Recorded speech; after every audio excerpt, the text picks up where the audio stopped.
Hi everyone, and welcome to our podcast series, Kiss Your Brain. I'm Jessica, a qualified art psychotherapist and mindset coach. And I'm Cass, a qualified clinical hypnotherapist and mindset coach. And today we're going to be discussing self-love.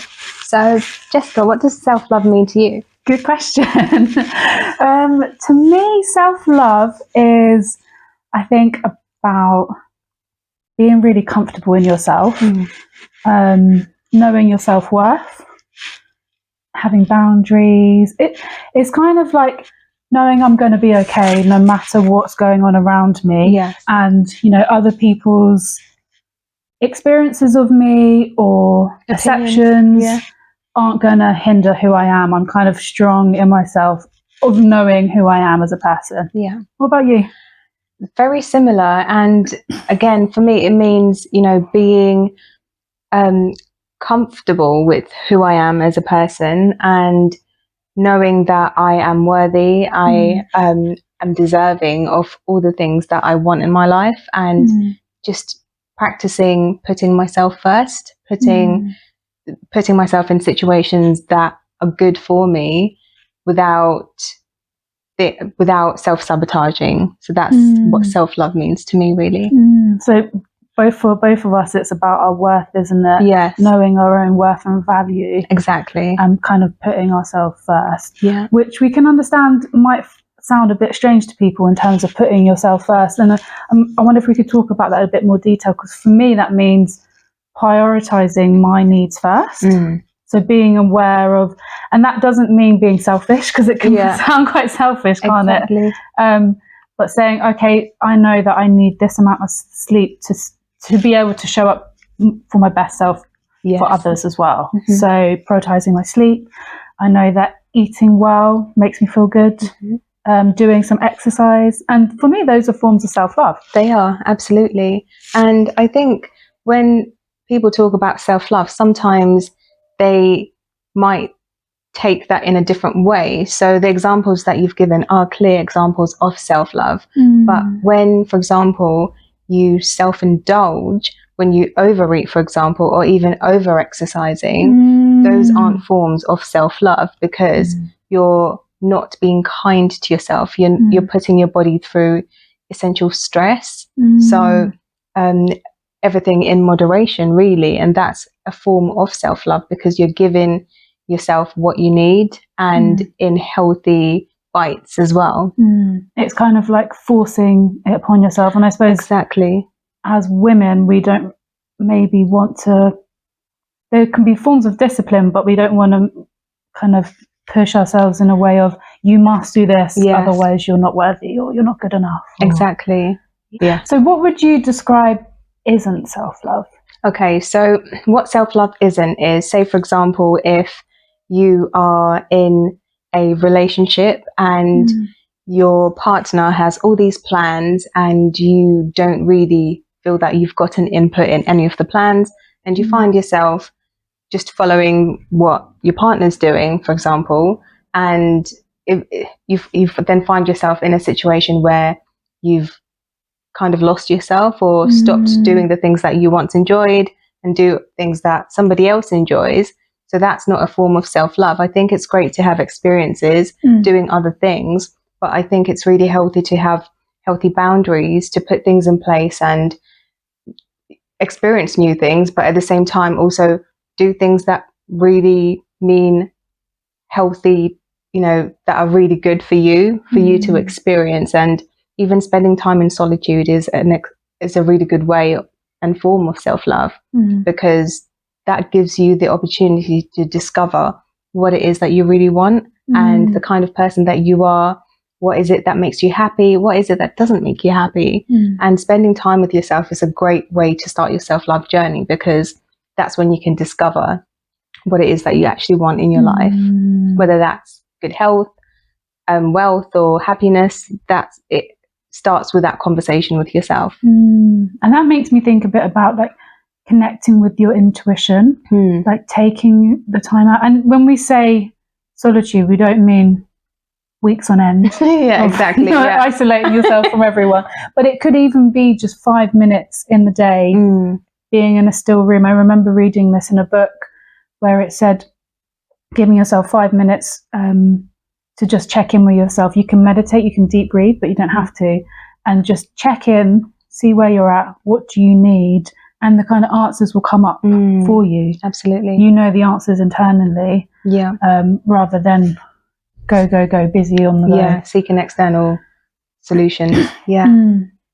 So for me, going back to what you were saying about what self-love isn't, I really liked what you said about it kind of comes back to prioritizing our needs, isn't it? Thinking about, okay, what do I want to do here? What serves me? What do I value? And you can value other things that people do, and you can compromise, but not always putting everyone else's needs first. Exactly. And I think that's one thing that we do a lot as human beings. We put other people's needs first. It could be as simple as at work, for example, if your boss says, can you stay an extra hour every single day? And you find that you're getting really extremely tired to the point where you're struggling to focus. And by the time that you get home, you feel like you don't really have much time to even eat properly. So you might end up getting a takeaway or not exercising or doing the things that help you, function well, or even not getting enough sleep. So to practice self-love in that scenario, it would be to, for example, say to your boss, I'm happy to stay an hour extra. However, can I take my time back at some point this week? Because then your boss understands that, yes, you're happy to work, that extra shift to get the job done, but you do need the hour back to, in your week. So then you can do the things that matter to you. So you can get that extra hour sleep if that's what you need. So that's a form of a self-love boundary. Whilst, not detrimenting your work as well. And because what can happen if you're not setting those boundaries is you might notice that you go home, you complain to your partner, oh, my boss is making me work, he's making me do this. You kind of get stuck into that victim set of, this is not fair, no one else does this, he's always expecting it of me. Exactly. And then you can become quite angry and bitter and resentful.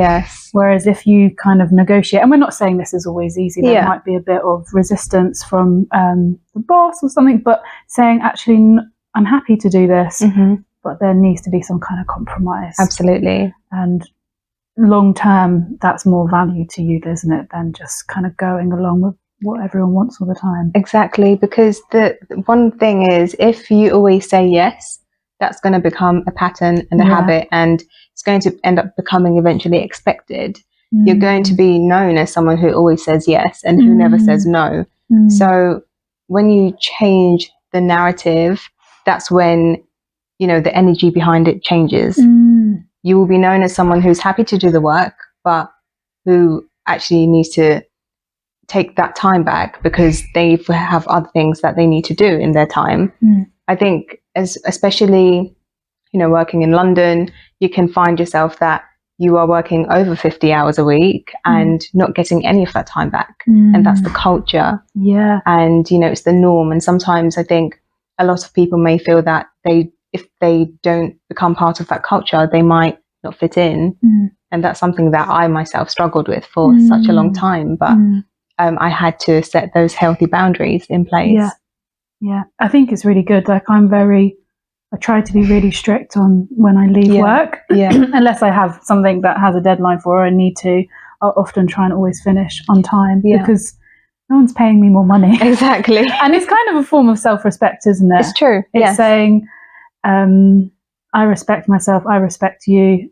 And another thing I was thinking, what isn't self-love is how we talk to ourselves. I can definitely relate to this in my own personal experience growing up, being my own worst critic. And I could see that I was critical of others, but it was because I was so critical of myself.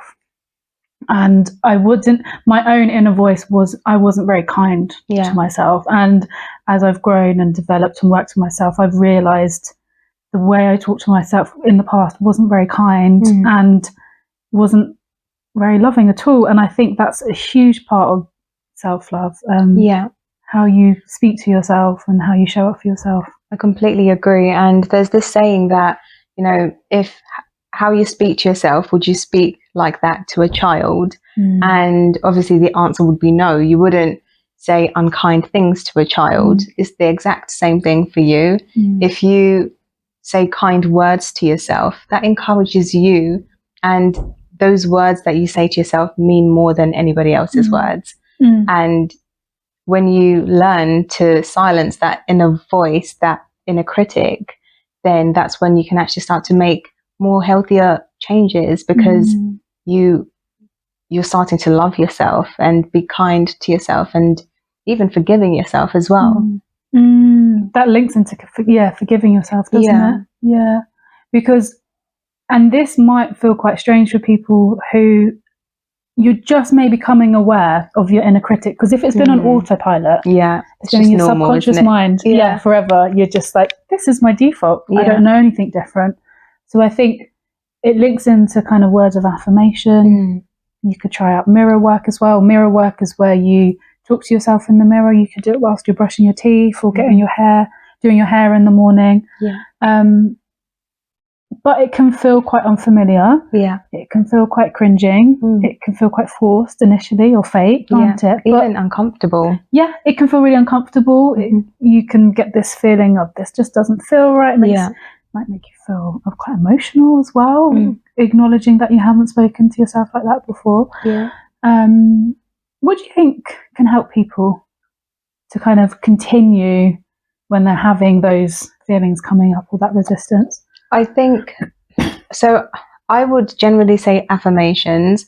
However, if it has to be an affirmation that you genuinely believe. So when you're practicing affirmations, after some time, you will start to believe it, but it has to be something that you can really relate to. But what I think would really help the most is, I think, starting with meditation, because when you start to meditate, you begin to slow your thoughts down and become aware of your thoughts. And I think when you want to manage your inner critic, meditation is a great tool to begin that step with, because that's where all your thoughts are, where you're going to meet all your thoughts. And that's when you can start to really face what you think and how you feel. And it's just a great way to, to cleanse your mind in that sense. So I would definitely say meditation is a great tool. And then just to do the affirmations, the journaling, and just seeing what it is that works for you. Meditation might not work for you, but journaling might. So it's just playing around with different tools to see what it is that actually feels good and worthwhile. And like you said, it's sticking it out, isn't it? It's saying, okay, I'm gonna not just try this once. Because initially, I don't know about you, when I first started meditating, I was like, oh my gosh, my thoughts are racing. I want to jump. I want to run around. I don't want to sit here. And that's quite usual. But with time, kind of giving yourself time, because, it's like when we learn to ride a bike or learn to read, it's not just things happen overnight. Things take time, and giving that practice, isn't it?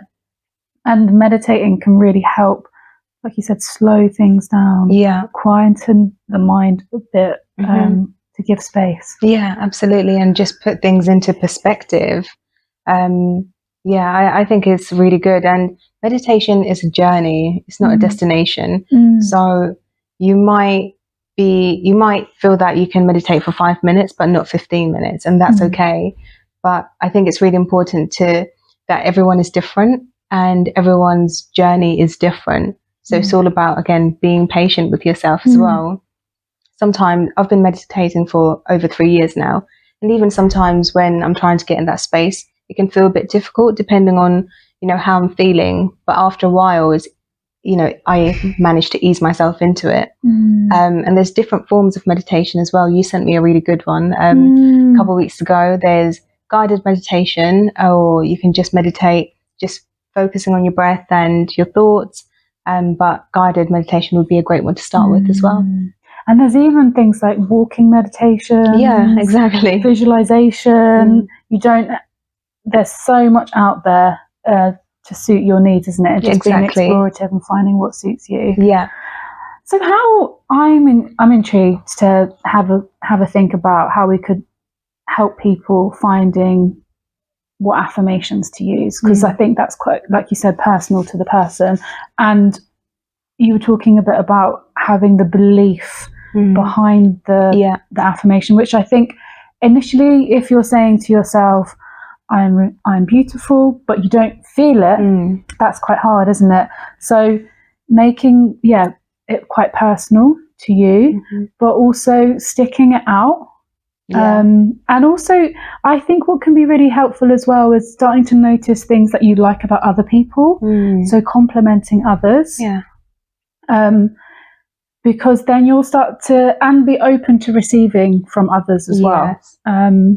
Because once you're kind of in that space of not maybe criticizing people all the time, you're less likely to criticize yourself. And you're more likely to receive that from others as well. Absolutely. I love the fact that you said, you know, being open to receive it as well, because I think a lot of us has this particular habit when, for example, someone compliments you and you're like, oh, no, you know, no, I'm not. Or, you know, someone might say, oh, you're beautiful. Oh, no, I'm not. Or, you know, oh, you look really nice. Oh, this is just an old thing kind of thing. You know, you downplay these things. And one thing I've really learned over the last couple of years is say, thank you. That's very kind of you, because, you know, I'm receiving a compliment. I'm going to give one back. Say, that's very kind of you. Then, you know, that creates, you know, great, you know, harmony, energy as well. It's just practicing these little things that make you feel good, that make someone feel good, and that will also make you feel good as well. It's a side effect, essentially. Yeah, it's saying I received this from you. Thank you so much. Exactly. Like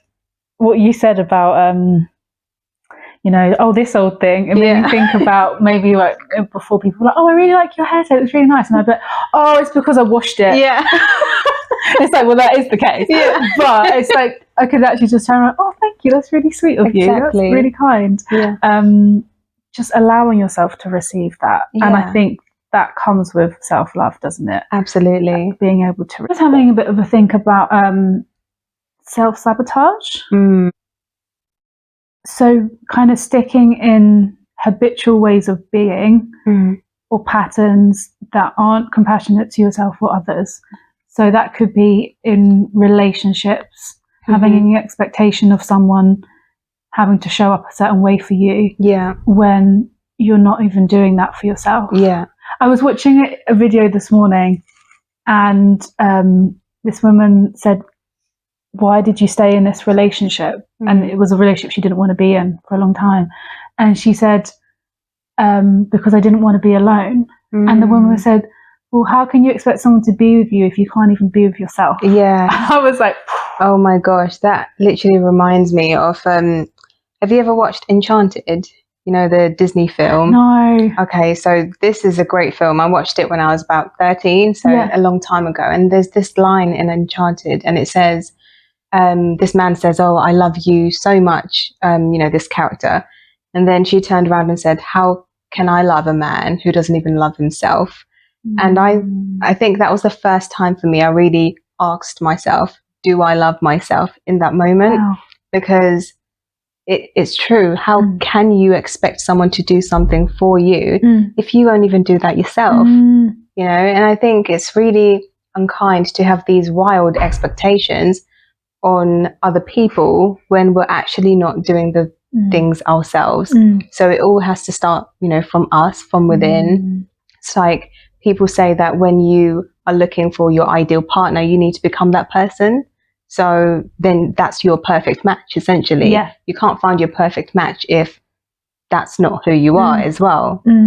I love so how old are you at the time? 13. I love that you discovered Honestly, that. it was like a switch that just made me really think. That was the first time. That will always stick with me. That's amazing. Yeah, I actually watched it again the other day. I need to watch this. It's really good. What a lovely moment. Oh, I love it when they put underline. Yeah, it was really eye-opening, because at that time as well, I wasn't, you know, you're at that age where you're very, very critical of yourself at age 13, especially as a girl as well. So yeah, that was a great eye-opener for me. That's amazing. That's amazing. Yeah. It's like if we can't show up our best selves for ourselves and those around us, we can't really have that expectation of others. Exactly. It doesn't make sense No. otherwise. No, we're not going to be, like you said, the ideal match for that person. So I was thinking we could have a bit of a think about what have we noticed in ourselves, the benefits of self-love. Yeah. I was thinking a bit about how my relationships have improved with all those around me, my colleagues, family, friends. You know, I'm okay with saying no to things now if I don't want to do something. And not feel bad about it as well. And I think when we're working in these kind of health professional roles, we're often, maybe our personality types, we're drawn to helping others and showing up and being there for others and keeping a distance from maybe sharing parts of ourselves within that. And I think sometimes a default can be to extend that to everyone in your lives. And I think having the boundary of knowing, okay, actually, no, I need the evening off. I'm not going to answer my phone this evening. I'm going to cook something nice for myself. I'm going to have a bath or something small like, whereas before I might have changed my schedule around or I would have missed going to the gym because of something else. And now I'm just like, no. That's really good. It's really amazing that, you know, we've got to that place, because I can't imagine. It really scares me actually to think what my life would be like now without self-love. Without self-love, we wouldn't be having this conversation today. That's true. And the trajectory of my life would have been completely different. So it really does scare me. So I'm really glad that we're doing this video, so then other people can potentially learn from some of the things that they can do to kickstart their journey if they haven't started it yet. Because it is really important. And as human beings, we're supposed to experience life as fully, and we're supposed to just express ourselves. That's in our nature. And when you're not expressing yourself, that's when, you start vibrating on a low frequency, and that's when you can attract the negative things in your life as opposed to the things that you actually want to do. So self-love, I think, is the journey for everything. It's kind of the foundation, isn't it? Yeah, because other things come off of that, like we're talking about compassion, forgiveness, kindness. It's like the base. I remember watching something where it was like, you don't need to be confident, you need love. And then confidence comes from that, because you love yourself. You're okay with yourself. You acknowledge some of your faults and you're like, it's okay, we'll figure it out. Well, it's not like you have to be perfect. It's about going, okay, I struggled a bit with this today. Maybe I wasn't as compassionate as I wanted to be, but tomorrow's another day. I'll figure it out. Not putting those kind of harsh like things on yourself, isn't it? Exactly. And so I was watching another film the other day, and it was, the film Plane, the new one. Plane. With Gerard Butler. Anyway, handsome guy. Yes. He said this line. He said, 1 minute at a time. And I thought, wow, that, just think about that phrase for a second. Just take 1 minute at a time. So a minute ago, you might have done something that didn't go to plan or didn't go your way, but you still have the next minute to change your thoughts or to even try again. Nothing is set in stone and nothing is permanent. You can always move things and you can always change the narrative. It's never too late. So I think sometimes we might be fixated on something that happened in the past, but you can always change the narrative, and that's what we are able to do as humans. We can always change our lives. It comes down to a choice at the end of it. I love that. The minute, not like the day, the hour, the minute. It's like, just take a pause and just slow down and just think, look, you can change this. Just think, what can I do next? What can I do differently? Because it's all about learning, isn't it? And you don't get good at doing anything without, making a couple of mistakes here and there. And it's about, as well, then acknowledging in that moment your emotions as well. So if you've reacted or responded in an you've had an emotional response to something, Yeah. you don't have to allow that to be for the rest of your day. Exactly. I think this is something I've discovered quite recently, and I've heard about it, obviously being a therapist, but I noticed that in the past I would hold on to an emotional experience for a longer time. I might remember something. You mentioned the past, isn't it? Often when we're stuck in those kind of low vibrational states, we're often fixated a lot on the past. We might have an emotional response and then we think of a memory and then we're stuck in that and then it plays out and we're playing it out again, and it could have happened 5 years ago. Exactly. Whereas if you just allow yourself in that moment to acknowledge, okay, I'm feeling a bit upset by this, I'm feeling a bit sad, allow yourself to feel that, emotions, I've had, things that they can last for like a minute. Yeah, exactly. Yeah, literally a minute. They literally last for a minute, and in the next minute you can literally change how you feel. So essentially you experience the emotion, but now you are going to behave, and then how you behave is going to be a consequence. Yeah. For example. And it's not linking the emotion to a story. Exactly. It's like allowing yourself to feel it. Yeah. And then go, okay, going forward, what choice do I want to make from this? Yeah. How do I want to respond? Exactly. And I learned something in Dr. Joe Dispenza's book. He said that when you think about something that happened in the past, you are literally creating the same chemical responses in your body, which means you're literally putting your body through the same experience as you did in the past. So you're living in the past. You're reliving that. Yeah, exactly. Just by thought alone. And that's why, again, going back to meditation, being aware of your thoughts, because you might have trains of thoughts that you're not actually completely aware of, and you find feeling certain ways, maybe feeling a bit anxious or feeling a bit insecure because of the thoughts. It has to come from somewhere. It just doesn't happen. You just don't find yourself feeling anxious. You've had a thought pattern that's created that chemical reaction in order to create the way that you feel, your state of being. It makes me think of how powerful our brains are. Honestly, extremely powerful. So if we can create past chemical responses, just think about the future positive ones that we can create. Yeah. We can create these amazing chemical responses, and sometimes even feeling anxious. It's not, depending on the level of anxiety, I don't think it's always a bad thing, because I can feel positively anxious. I'm excited, but I'm a bit nervous, but I know it's going to be good for me. Yeah. So that's still anxiety, because it's just the fear of the unknown, isn't it? Because it's like, a territory that you haven't crossed before. Yeah. I always say that to myself now before, like, I'm giving a presentation or a workshop. I can sense the nerves, and I'm like, I'm excited. I'm really excited about doing this. I changed it to excited rather than saying, oh gosh, I'm so nervous. I'm anxious about this. I'm like, I'm just excited. And I use that buzzing energy to and it just changing the way you frame something. Exactly. And going back to what you were saying about if we can dwell so much in the past and recreate these stories, imagine what we could do if we focused on our future. I think that links a lot into kind of visualization and manifesting, doesn't it? And thinking about, how can I show up as the person for what I already, or what I'm desiring? Exactly. How can I be that person? And I think that has changed my life a lot as well. Trying to be or create the person. Okay, so what would my life look like? How would I behave? How would I act? How would I get up every morning? How would I talk to myself? How would I talk to others? It's you're stepping in those shoes before it's already happened. Exactly. And I literally love that, because that's something that changed my life as well.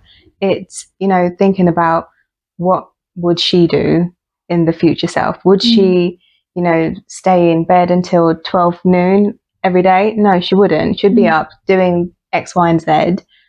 Because it's like you said, you're setting yourself up for the future. And I think it's really important, because thinking about, if you focus on the future, then you're not going to get stuck in the past. You're going to be more present, because you know what you're working towards. Exactly. There's a kind of goal focus driven. And obviously when you have a goal, it's not linear. So many things and obstacles will pop up, but it's just your perspective. How are you going to look at it when it does happen? And it's not always easy, but it's just trying to get back on the journey even after you might, get off the journey a little bit. And yeah, not be discouraged, isn't Yeah, it? exactly. Because I noticed that maybe when I've got something in mind, others may say to me, oh, have you done that yet? Or have you achieved that? Or what's going on with that? It doesn't seem to be happening. And I can have compassion for that other person, because I'm thinking, okay, they're just reflecting back to me my own insecurities around this, my own limiting beliefs of could this happen? And also not to kind of get too angry in that moment, because, and also educating people that sometimes things take time, and often or not, things do show up. Exactly. Because I've had times in my life where I'm like, this does not look like it's going the way I want it to be. But it's like, I'm just going to keep believing in myself. Things are going to work out. All of this work is paying off. Exactly. And then all of a sudden it folds. And people go, gosh, this is amazing. I'm so proud of you. I'm like, you're proud of me now. Can you relate to that? Absolutely. And it's just taking the steps, isn't it? And being consistent. And when you're consistent, you can actually start to see the changes, start to see the results, basically. And if you're not consistent with your efforts, then you won't really see the results. But everyone's journey is different. And for example, we might both do the same thing, but we have different experiences. And I might not have experience in a particular thing that you might do, vice versa. But it's all about taking the time, learning, because especially, for example, like when you're running a business, there's so many things that we're not going to know or haven't known, but we've overcome them by learning. And that's what I think life is all about, just continuous learning. It's constant. You will never not need to learn something. You weren't born with all that information. Information is out there to be learned, absorbed, isn't it? And I think that makes me think of as well what you're just saying about not feeling like you have to do it all by yourself. You're not really in competition with anyone else except your past self. Exactly. Because there's so many things I've learned from you, and I could have been like, oh no, I want to do this all by myself. I'm going to do the struggle. Rather than reaching out and having these experiences and learning from others and gaining. Exactly. Because that's one thing that I know what I'm not good at. So I will find someone who can help me to do it. There's nothing wrong with that. You can't be great in everything. And again, it goes back down to self-love. Like, try not to beat yourself up about something that you might not be particularly great at, because you're going to be better at, in a different section that you could potentially help somebody else. And it's just being kind to yourself and being compassionate. I think for me as well, self-love is about rest as well. Maybe it's because I'm on some annual leave and I've rested. But thinking about how I can incorporate moments of rest, because I can think, especially as a woman, we're often thinking about others. If you're a mother, you care for a family member, you're in a profession where you maybe take on a caring kind of role. There is often, maybe not always, but often the case of women, there is this kind of mothering side, this nurturing side. And I think it's so important to be able to rest and take care of yourself. And I'm not saying that rest means sleep. I mean, actually just resting. That's real self-love to me. Absolutely. Switching off. Sitting on the sofa and doing nothing. I remember when the pandemic hit and I was like, oh, okay, I can't go to the gym. I can't go out and do this. And I remember thinking, I was often this person that I had to be doing something to feel like I was achieving or putting a lot of pressure on myself. And I think the pandemic really made me realize it's okay to do nothing. It's okay to just be at home. And even it's like when it's summertime, I used to have this feeling of missing out if I didn't go out. Have you ever had that before? FOMO. Especially in London, you think, I should be going out, I should be having a great time. And actually, no, I can just go for a walk in the park this weekend and just chill out. Exactly. It's okay if I don't see anyone, or I could see a friend for a coffee, but it's not like busy all the time. Yeah, exactly. Like trying to fill time.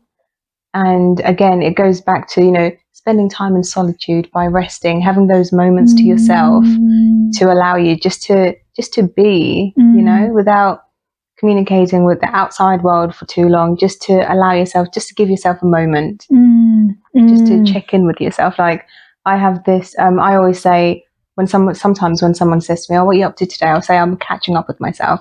And for me, and for me, it just means, you know, my mum actually started saying this. So I've like really understood what it means, because my mum actually really does practice self-care. You know, she'll light her candles, she'll just chill, cook herself a nice meal and really relax. So I feel like I learned that from her. But catching up with myself means just, you know, getting in touch with how I'm feeling, you know, meditating, journaling a little bit, watching a bit of TV, finding a film, having a cup of tea, making a nice meal, and just relaxing, you know, just maybe going back, revisiting my goals. What is it that I want to do? Just re-collaborating with myself. It's like pausing, isn't it? Yeah, it's taking a breath and just some stillness. Exactly, yeah. So you can absorb and rest and take in what's been going on around you and not be busy, go. Exactly. And one thing I really do often that I find helps with my self-love is reflecting. So even after, for example, like a day at work, I will reflect, you know, how did today go? What is it that I wasn't really pleased with? What could be better? How can I change things going forward? You know, I feel like I've always been a reflector in general. So I do it in a healthy way now, especially like when something happens and it throws me off, because life can do that as well. So yeah, I think reflecting is a good way to practice self-love, because one thing for sure is if you're already aware of the way that you behave or react or respond, no one can actually tell you, and you can actually take that control, because when you're aware of your emotional responses, you can actually start to be in control of them if that's not one that you're particularly proud of, for example.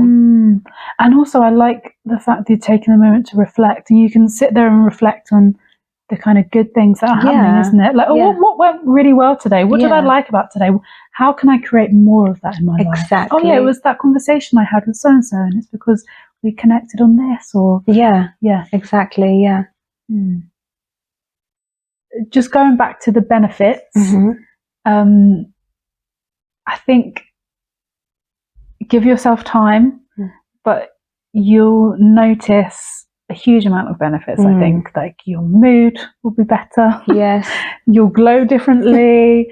And also I was thinking about, I'm going off on a tangent here, but another form of self-love for me is doing things that I love and things that bring me joy, whether that's learning something new, doing something with others, doing something by myself, reconnecting with things that you want to discover and be in spaces that bring you joy or bring out your creativity. As an art therapist, I know how benefit the creative arts can be, whether that's music, dance, art making, doing things that free you up and allow you to be playful. Is another form of self-love. I completely agree. Yeah, absolutely. Because it's just getting in touch with yourself, isn't it? Yeah. So whether that's going to like an exhibition, doing a creative writing course, going to a meditation course with other people because you want to learn more about it, it's giving you the space to learn and do something fun and new. Yeah.